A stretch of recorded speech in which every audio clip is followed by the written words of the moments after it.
Hello everyone, আসসালামু আলাইকুম। সবাই কেমন আছেন? আশা করি সবাই অনেক ভালো আছেন। আপনাদের দোয়ায় আমিও অনেক ভালো আছি।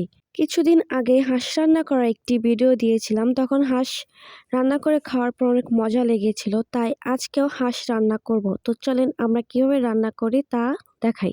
সকালে ঘুম থেকে উঠে খোয়ার থেকে আগে হাঁসটা ধরে নিয়েছে। আমাদের 3টা হাঁসই ছিল, একটা হাঁস ধরছে, এখন 2টা হাঁস আসছে। তারপরে হাঁসটা জবাই দিয়ে একটি ভোলে রেখে দিল।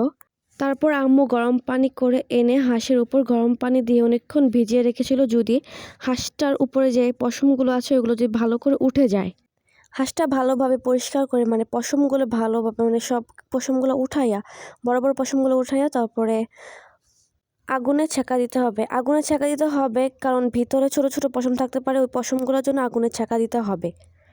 তারপর হাঁসটা কেটে নিল। আমরা যেই সাইজের হাঁস খাই, মাংস যে সাইজের মাংসগুলো খাই ওই সাইজ করে কেটে নিচ্ছে। কিছুদিন আগে যে হাঁসটার ভিডিও দিয়েছিলাম ওই হাঁসটা অনেক বড় ছিল, ওই হাঁসটার মাংস বেশি হয়েছিল, কিন্তু এই হাঁসটা শুকাই গেছিল, তো এই হাঁসটার মাংস অনেক কম হয়েছে। তারপরে ভালোভাবে মাংসটা ধুয়ে নিচ্ছে।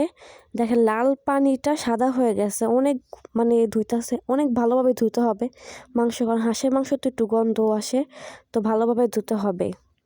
মোটামুটি ওই হাঁসটার থেকে হাঁসের মাংসটা অনেক কমই হয়েছে।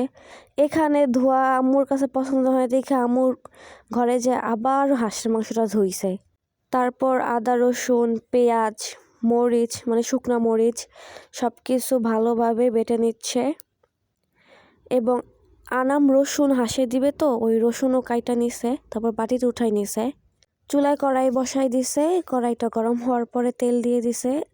তেলের মধ্যে বাটা যত মশলা ছিল সব দিছে, গরমের মশলা দিছে, এলাচ দারচিনি তেজপাতা সব দিছে।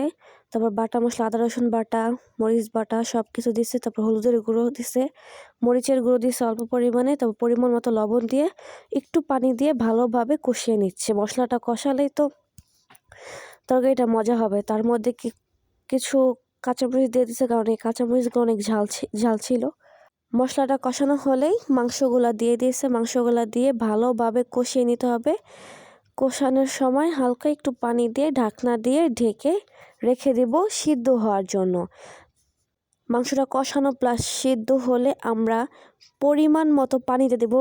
পরিমাণ মতো পানি এখানে বললে ভুলই হবে, কারণ আমাদের ঘরে ঝোল প্রচুর খায় বলতে চিতই পিঠা আর রুটি পিঠা খাবে, তো ঝোল একটু লাগবেই।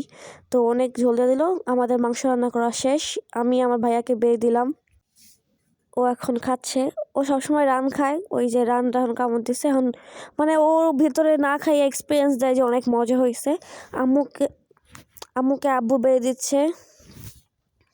হাঁসের মাংস ঝোল আর রুটি পিঠা চিতই পিঠা এগুলা খুবই মজা, শীতকালের মধ্যে এগুলাই বেস্ট। আজকের ভিডিও এ পর্যন্তই।